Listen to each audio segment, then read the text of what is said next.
तनोतना सदाशिवम।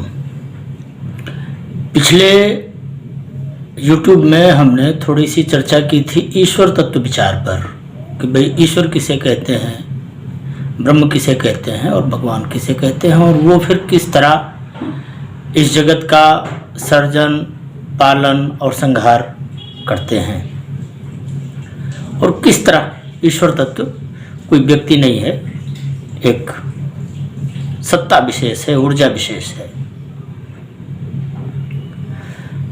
और आज के इस वीडियो में हम चिंतन करेंगे कर्तव्य के संदर्भ में भूल, अपराध और पाप की परिभाषा क्या है और कैसे समझें कि कौन सी गलती भूल की सीमा में आती है, कौन सी गलती अपराध की सीमा में आती है और कौन सी गलती पाप की सीमा में आती है। यद्यपि ये तीनों ही बातें अकर्तव्य की श्रेणी में है कि भाई जो नहीं करना चाहिए, तो जिसे हम अधर्म कहते हैं, अर्थात जो धारण करने योग्य नहीं है, उसी को सरल भाषा में हम अकर्तव्य कहते हैं, जो करने योग्य नहीं है। और जो करने योग्य नहीं है वो तीन भेदों में बटा हुआ है: भूल, अपराध और पाप। अधर्म करेंगे तो पतन होगा, धर्म करेंगे तो अभ्युदय होगा। ये व्यक्ति का स्वयं का कर्तव्य है और स्वयं का भोग है, इसी को कर्म विपाक कहते हैं। तो अब एक बात समझ लीजिए, हम जो कुछ भी करते हैं, अच्छा करते हैं, बुरा करते हैं, वस्तुतः हमारे कुछ भी करने में हमारा अंतःकरण जिम्मेदार है। अंतःकरण से प्रेरित होकर ही जो भी होता है, कर्म हो, अकर्म हो, विकर्म हो, जो कुछ भी हो, उन सब की जो क्रियात्मक प्रवृत्ति है वो अंतःकरण के कारण है। अब इस अंतःकरण के अंतर्गत मन, बुद्धि, अहंकार और चेतना, ये चार तत्व आते हैं। तो इनमें जो चेतना है वो अनंत ब्रह्मांड में फैली ईश्वर तत्व की एक व्युत्पत्ति मात्र है, चिंगारी मात्र है। इसे वैसे ही, चेतना को वैसे ही समझा जा सकता है धधकते हुए कोयले में से जो चिंगारियां निकलती हैं। चूंकि ईश्वर तत्व निरंतर विखंडित हो रहा है, ध्यान देना, इस जगत में निरंतर विखंडन चल रहा है और पदार्थ का निर्माण हो रहा है। जगत का जो वास्तविक सत्य है वो ये है कि भाई ये पदार्थ है, विनाशशील है। तो जो चेतना है वो ईश्वर तत्व की चिंगारी है, ईश्वर तत्व का स्फुलिंग भर है, और इसलिए आत्माएं अनंत हैं, ऐसा सांख्य कहता है। तो जो चेतना है वो तो सिर्फ चेतना है, उसका कर्म और विकर्म से कुछ लेना देना है ही नहीं। वो सिर्फ अंतःकरण को क्रियाशील करने भर के लिए प्रकृति के द्वारा विनियोजित है, उसी को आत्मा कहते हैं। ये जो चेतना तत्व है इसी को वैदिक साहित्य में आत्मा कहा गया, इसी को ईश्वर का अंश कहा गया। और इस चेतना के रहते ही, जब तक ये चेतना हमारे शरीर में रहती है तब तक हम जीवित की श्रेणी में गिने जाते हैं, और ये चेतना समाप्त हो जाए तो हम मृत की श्रेणी में आ जाते हैं। तो चेतना कर्म, अकर्म और विकर्म से सर्वथा असंपृक्त है। इसीलिए कहा जाता है कि भाई जो आत्मा है वो निर्लिप्त है।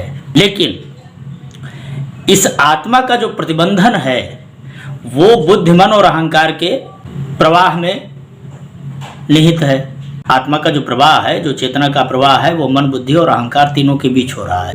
और ये भी एक व्यावहारिक सत्य है कि भाई ना तो बुद्धि कोई साकार तत्व है, ना ही मन कोई साकार तत्व है, ना ही अहंकार कोई साकार तत्व है, लेकिन ये तीनों ही तत्व हमारे शरीर का संचालन करते हैं। जो व्यक्त नहीं है वही इस व्यक्त जगत का संचालन करता है। यह तो कम से कम व्यावहारिक जीवन में एक मूर्ख व्यक्ति को भी समझ में आता है कि भाई मन को तो आज तक देखा नहीं गया, बुद्धि के लिए ऐसा कौन सा यंत्र बना है जो बुद्धि को देख सके। देखा क्या गया है? मस्तिष्क में होने वाले न्यूरॉन्स के विस्फोटों का। तो जो मस्तिष्क में न्यूरॉन्स विस्फोट करते हैं, आपकी जो दृष्टि है वहीं तक है। और मैंने पहले भी कहा है कि ये जो इलेक्ट्रिसिटी के परमाणु हैं ये पदार्थ हैं, इसीलिए मैंने कहा कि ऊर्जा और पदार्थ के बीच एक अंतर बनाकर रखना है, एनर्जी और इलेक्ट्रिसिटी के बीच एक अंतर बना के रखना है। ये जो न्यूरॉन्स हैं, ये जो प्रोटोनिक इलेक्ट्रॉनिक जो कुछ भी है, ये सब पदार्थ का हिस्सा है। तो जो दिखाई देता है वो तो आपको पदार्थ ही दिखाई देता है, बुद्धि कहाँ दिखाई देती है? मस्तिष्क के अंदर होने वाले न्यूरॉन्स या इलेक्ट्रॉन्स की जो क्रिया विधि है उसके आधार पर जो मस्तिष्क की संरचना है उसमें होने वाला जो प्रोसेस है उसे बुद्धि कहते हैं ना। तो वो जो बुद्धि है वो इनके प्रोसेस का परिणाम है, ना कि न्यूरॉन और इलेक्ट्रॉन अपने आप में बुद्धि हैं। बुद्धि विशुद्ध अव्यक्त तत्व है, मन विशुद्ध अव्यक्त तत्व है, अहंकार विशुद्ध अव्यक्त तत्व है, चेतना विशुद्ध अव्यक्त तत्व है। और इसी अव्यक्त तत्व से, इसी शून्य तत्व से ये हमारा भौतिक शरीर चल रहा है, हम बोल रहे हैं, हम बात कर रहे हैं, हम देख रहे हैं, हम सुन रहे हैं, ये जो कुछ भी हो रहा है। अब इतने के बाद, इतने प्रत्यक्ष प्रमाण के बाद भी जिन बेवकूफ़ों को लगता है कि भाई अव्यक्त से व्यक्ति की उत्पत्ति कैसे हो सकती है, तो अब ऐसे बुद्ध के पहाड़ों का तो कोई इलाज ही नहीं है। इसलिए वो एक तर्क का विषय है ही नहीं, मूर्खतापूर्ण बात है।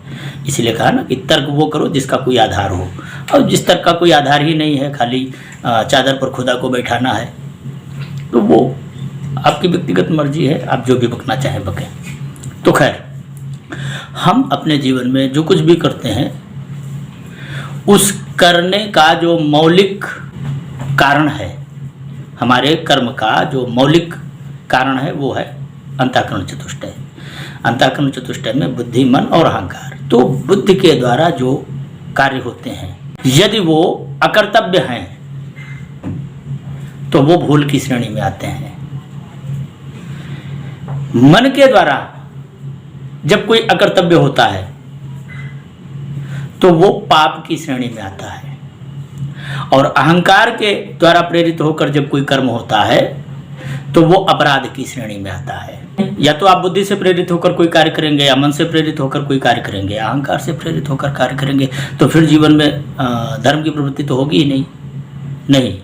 समझने की बात है, जो चेतना है ना, इसी का दूसरा नाम है विवेक। मन चेतना के साथ तदाकार हो जाए तो ब्रह्म भाव की स्थिति आ जाए, बुद्धि चेतना के साथ तदाकार हो जाए तो विवेक की उत्पत्ति होती है, यदि अहंकार चेतना के साथ तदाकार हो जाए तो ज्ञान की उत्पत्ति होती है। और एक बात ध्यान रखना, 24 घंटे प्रत्येक क्षण ये चेतना आपके अंतःकरण के साथ तदाकार होने को लालायित रहती है। माने ये आप जब भी कुछ करते हैं तो ये कर्तव्य है या अकर्तव्य है, इसका बोध चेतना आपको बार बार कराती रहती है।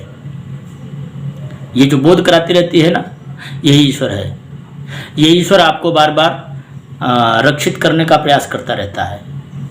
लेकिन हम इस चेतना तत्व की सुनते नहीं और अनुभव रोज करते हैं। ऐसा कोई व्यक्ति है ही नहीं, अब वो कोई नास्तिक हो आस्तिक हो, ये प्रश्न नहीं है कि कौन कौन है। दरअसल मनुष्य तो है ना, तो जो मनुष्य है तो अंतःकरण में होने वाली जितनी भी प्रोसेस हैं वो नास्तिक है तो उसके अंदर भी वही हो रही हैं, और जो आस्तिक है उसके अंदर भी वही हो रही हैं। तो ध्यान देना, जब भी आप कोई कार्य करने चलते हैं तो ये कर्तव्य है या अकर्तव्य है, इसका बोध आपको तुरंत ही होता है। इसके लिए किसी शास्त्र की जरूरत नहीं, इसके लिए किसी गुरु की जरूरत नहीं। ये गुरुवाद तो बड़ा विनाशकारी वाद है।